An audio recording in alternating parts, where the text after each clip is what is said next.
Programa Triálogo. Oferecimento Logos Livraria. Promover o conhecimento é a nossa missão. Olá, esse não é um monólogo, não é um diálogo, é um triálogo. 3 pessoas trialogando sobre um tema do seu interesse. E o tema de hoje é o BDSM. Você sabe o que é isso? Quer saber? Então não saia daí, porque o triálogo está começando agora.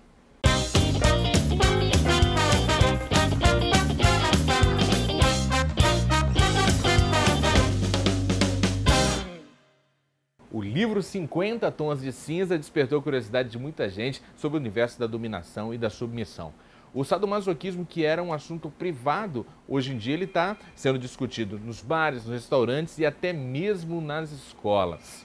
Para conversar sobre esse assunto, eu trago aqui um casal que muito antes do livro 50 Tons de Cinza ganhar popularidade, eles já se permitiam essas práticas. É o dominador Ilan e também a submissa Agatha. Eu gostaria que você assistisse a esse vídeo antes da gente começar a trialogar. I don't do romance. My tastes are very singular. You wouldn't understand.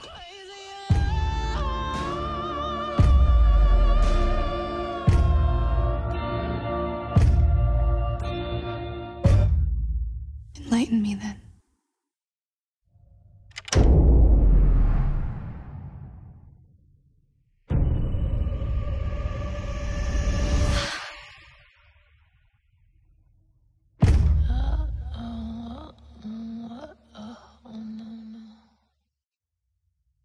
Olha só, para começar a gente precisaria saber o que é BDSM. É uma sigla que as pessoas veem na internet, que vem em todo debate a respeito, mas que elas não dominam essas questões. O que seria? Vamos lá, Ilan, explica pra gente. Bom, o BDSM é um acrônimo que envolve 3 bases, que é o bondage e disciplina, a dominação e submissão e o sadomasoquismo. E a partir... Vamos dar uma explicada nesses termos. Exatamente. E a partir dele, o bondage e disciplina quer dizer...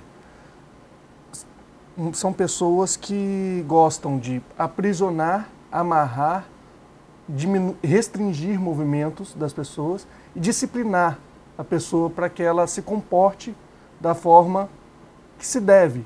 Que é esperada naquele momento. Exatamente. Né? O DS é a dominação e submissão, o próprio nome diz.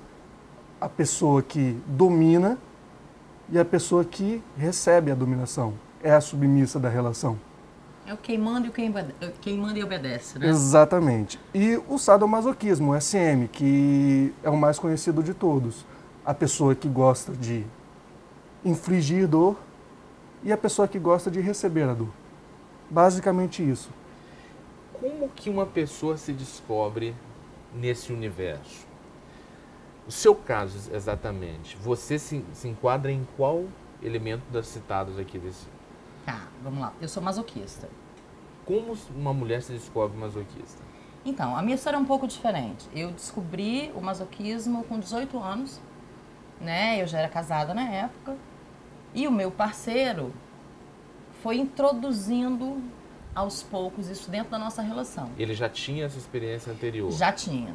E ele já tinha te informado isso? Não tinha. Eu descobri, foi o presente que eu ganhei de casamento. Eu já estava casada quando eu descobri.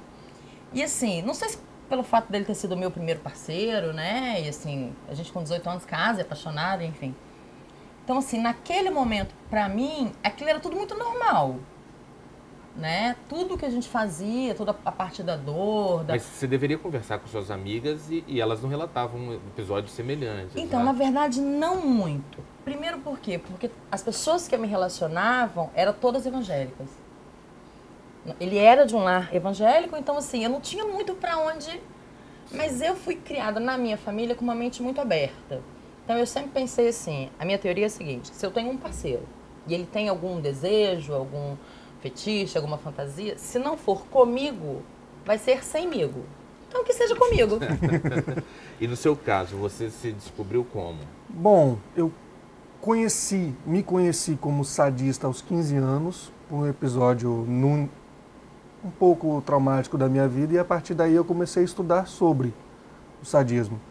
E a partir dos 17 anos, eu percebi que em todos os meus relacionamentos, até os 27, quando eu não dominava, não existia mais.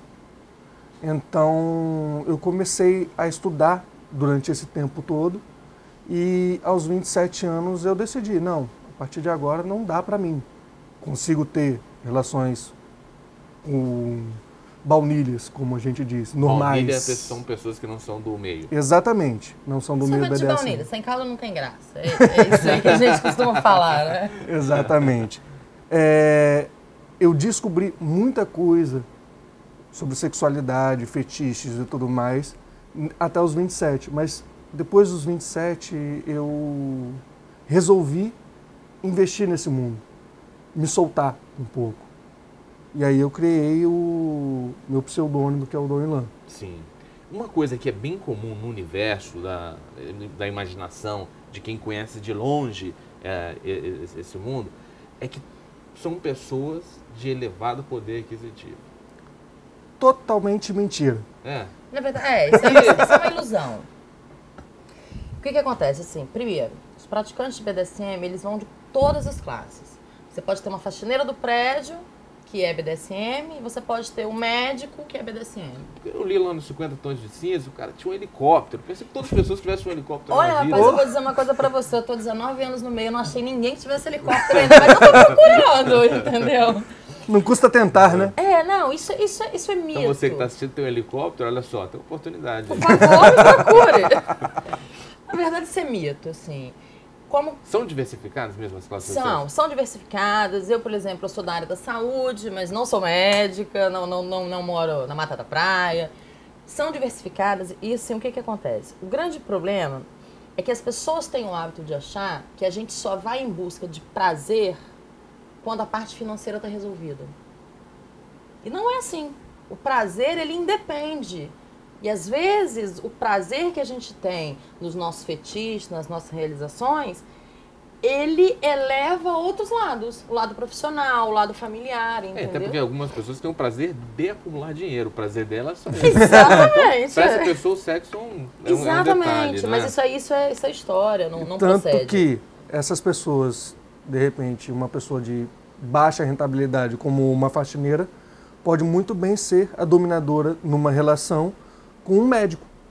Isso acontece, então. Bacana falar isso, Exatamente. Tipo assim, a hierarquia que a pessoa tem na sua vida pessoal, tanto no seu âmbito profissional, quanto no seu âmbito familiar, ela independe da hierarquia que ela vai ter dentro do BDSM. Às vezes você, na sua profissão, você é dominante e na sua vida BDSM você é submetido.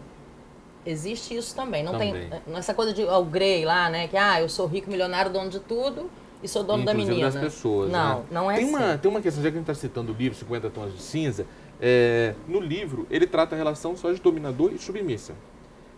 Então, de alguma forma, ele limitou o universo das práticas. Aqui no início vocês falaram que tem um universo bem mais amplo do que é. Na verdade, o que acontece? No BDSM não existe só o dom e a sub, ou o dominador e a submissa. A gente fala, é o seguinte, né?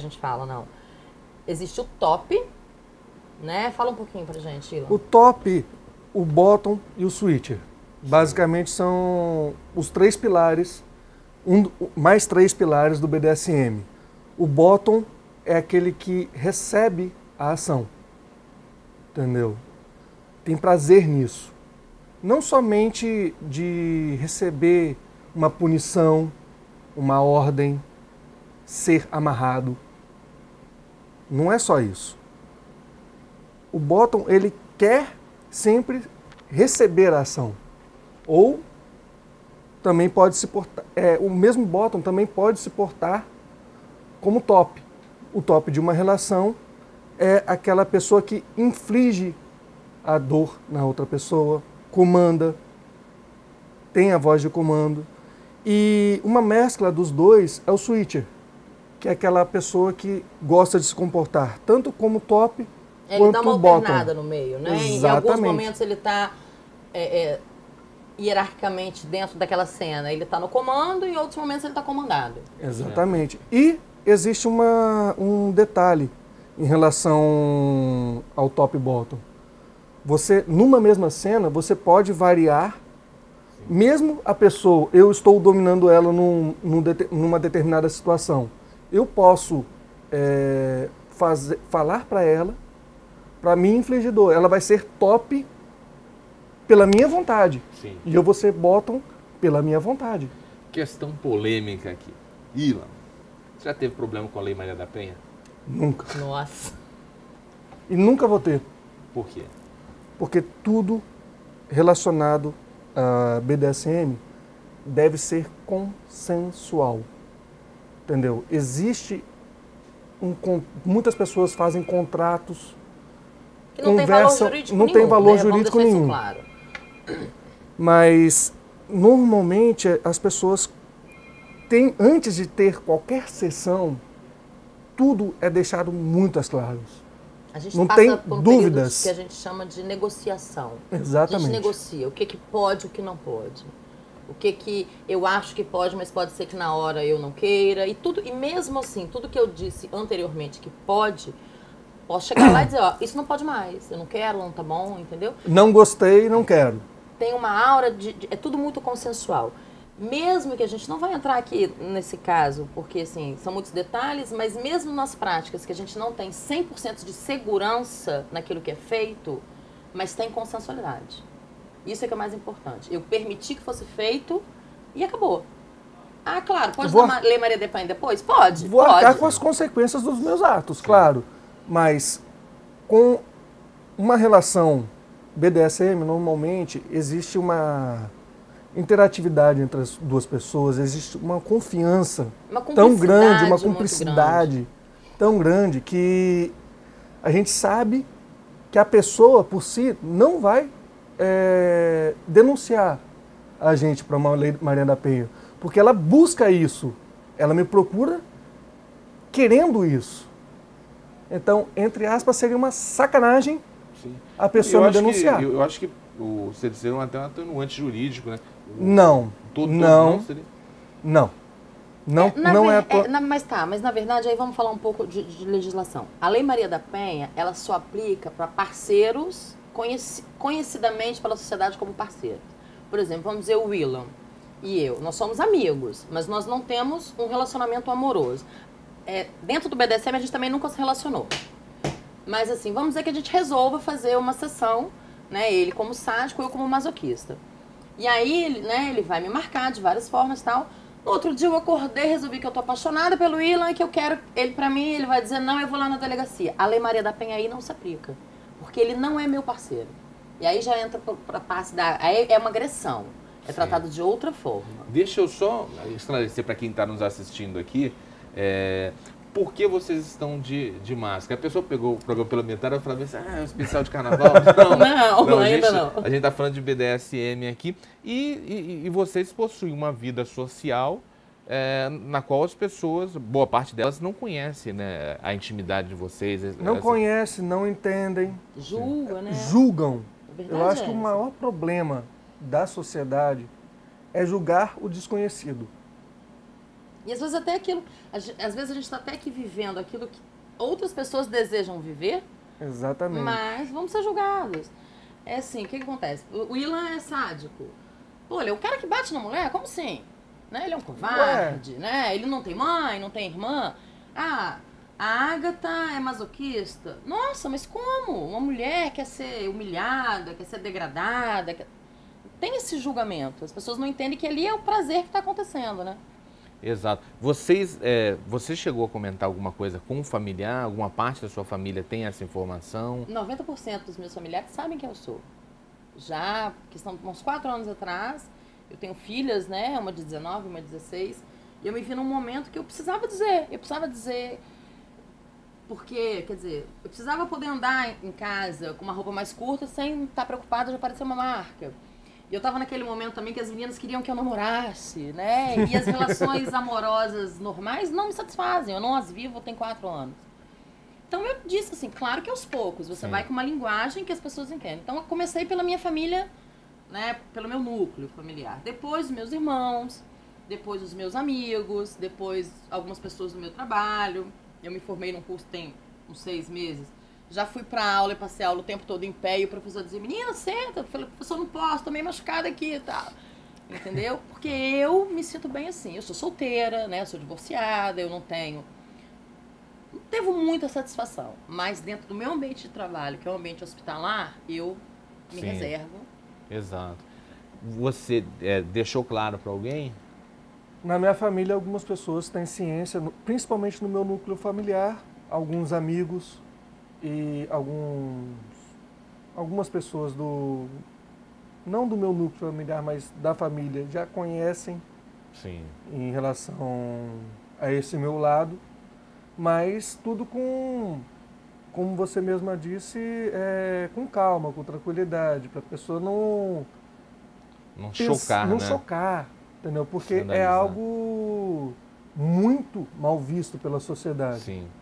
Ainda mais, nós estamos aqui em dois extremos. Eu sou um sádico homem. Eu gosto de maltratar mulheres, entre aspas. Elas pedem por isso. Exato. Ela é masoquista. Mas não só de homens. Mas não só de homens. Exatamente. Tanto que existe a lei de Maria da Penha para punir exatamente esse tipo de relação. O sádico, né? O sádico em relação a masoquista. Quando não há consensualidade, como Exatamente. vocês bem colocaram, né? Exatamente. Esse é o ponto. Exato. A gente precisa fazer um rápido intervalo aqui. A gente volta no próximo bloco com as perguntas do público. Não saia daí que o Triálogo volta já.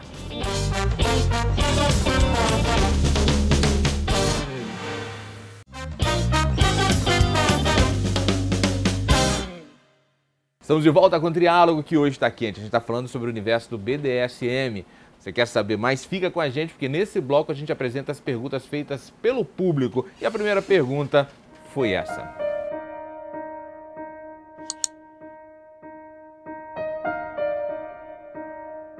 Recentemente me descobri masoquista.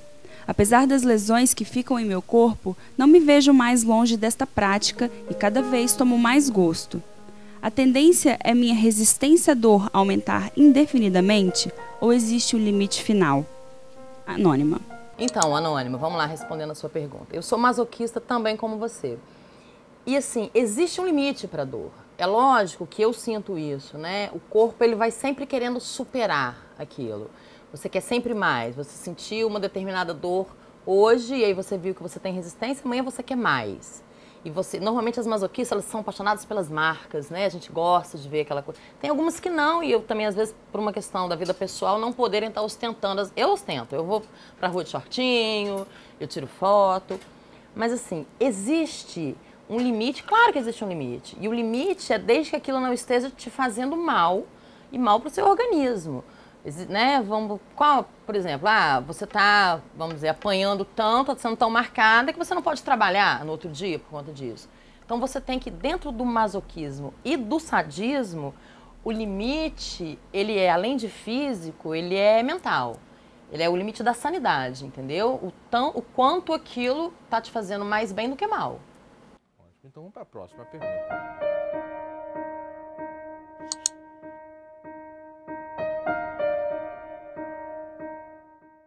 A mulher é sempre a submissa?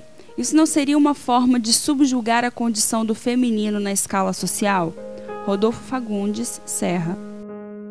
Rodolfo, a mulher não é sempre a submissa. Tanto que no BDSM existe o Fandom, que é um movimento muito forte, onde as mulheres é que são dominadoras. Elas exercem essa função.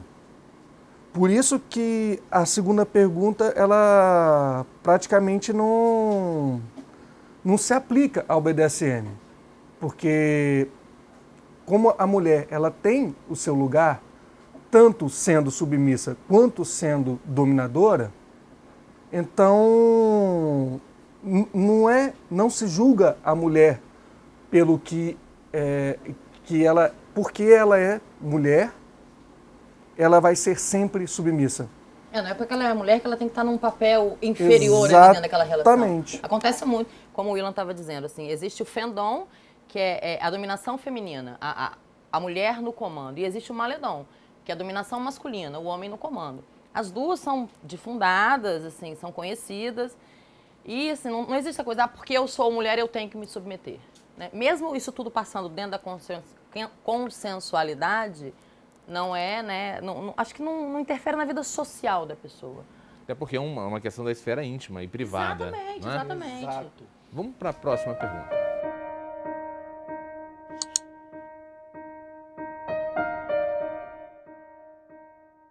O êxtase sexual se dá pela relação sexual ou pelo jogo da dominação e submissão? Pergunta anônima.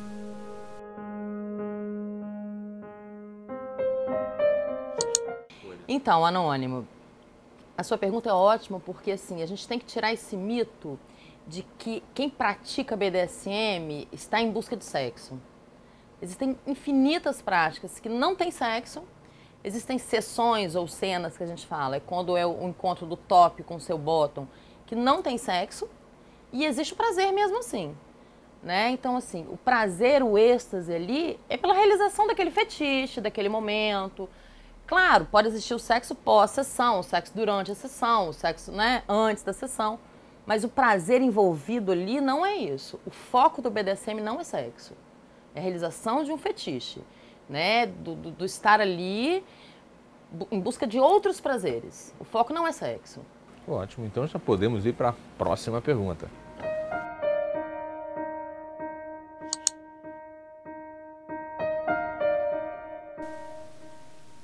Vocês conseguem ter relações sexuais normais ou só por meio de práticas sadomasoquistas? Júlia Ferreira, Vila Velha.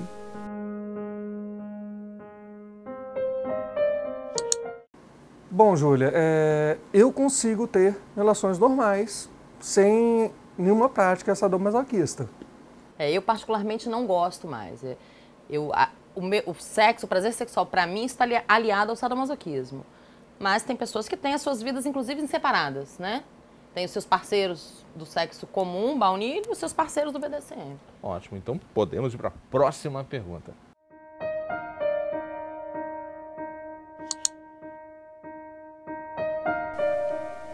Tenho curiosidade de assistir ao vivo uma sessão de sadomasoquismo. Existe algum meio de satisfazer a esta curiosidade ou só por meio de vídeos na internet? Pergunta anônima. Então, anônima, normalmente as sessões, né, as cenas, elas são fechadas, mas elas também podem acontecer em eventos ou às vezes um casal que é exibicionista e que é voyeur, eles fazem as cenas com outras pessoas participando, olhando ou às vezes até interagindo. Tá? Acontecem cenas com um dominador e 3 bottoms, ou com 2 tops e 1 bottom, isso é normal. Ou então até um voyeur no meio, né? Exatamente. Mas assim, para que isso aconteça, para que seja consensual e seguro, eu te aconselho a procurar, né, os links que nós indicamos de sites, o grupo no Facebook que a gente está indicando para você conhecer, ver de onde você é, conhecer pessoas que se aproximam de você, para você estar tendo essa oportunidade. Ótimo. Próxima pergunta.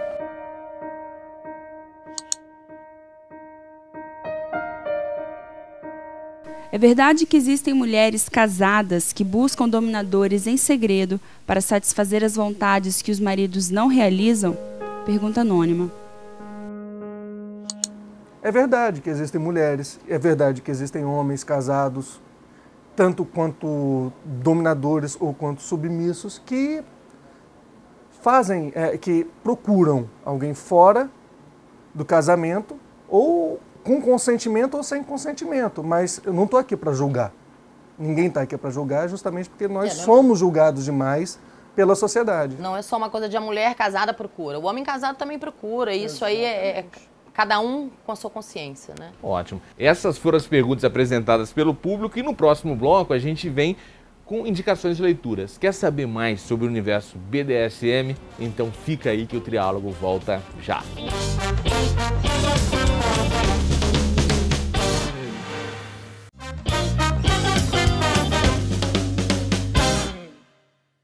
Estamos de volta com o Triálogo, que hoje trialogou sobre o universo do BDSM. Ágata, em primeiro lugar, muito obrigado por você ter vindo. Obrigada, foi um prazer. Pelos esclarecimentos que você trouxe para o pessoal, pela sua disponibilidade em abrir parte da sua privacidade em favor do conhecimento do público. O que você indicaria de leitura para quem está nos assistindo? Então, Fábio, eu faço parte da equipe de um site novo, que é o Castelo. Lá a gente tem textos, a gente desmistifica um pouco a curiosidade das pessoas. É um site aberto, não só para praticantes, para quem quer conhecer. Tem interação entre o público, né? Então, é o que eu indico, para a pessoa estar interagindo. Hoje em dia tudo é feito pela internet, né? Não é uma rede social, é um site, mas que tem partes também de você estar fazendo interação entre o público em geral. Ótimo. Espero vocês lá. Maravilha. Ilan, o que você indicaria de leitura? Eu indicaria a História de Ó, que é um livro que mostra uma certa faceta do BDSM, mas num contexto bem diferente dos atuais. É um livro mais antigo. Existiram casos de grupos que se formaram a partir desse livro e é interessante para se ter uma real noção do que se vive nesse meio. Ótimo, então. Ilan, obrigado mesmo por ter vindo. Eu faço ideia de como para vocês é corrido e como às vezes é até complicado dar entrevista sobre o tema, então muito obrigado mesmo. Obrigado a você que assistiu a gente até esse momento. E aquela coisa, sem julgamento, cada um é um universo e não cabe a gente fazer julgamento e sim buscar informação e a partir da informação criar os nossos referenciais. A gente volta ao longo do dia em 2 horários, às 23 horas e às 15 horas ou todos os dias na internet no site imagem.tv.br/triálogo. Lá tem essa edição na íntegra e todos os outros programas que a gente já fez. Espero lá suas indicações também de temas, facebook.com/Triálogo na TV. Chega lá, dá a sua opinião que a gente pode fazer um programa sob medida para sua vontade. Eu vou agora e te espero em outra edição do Triálogo. Até!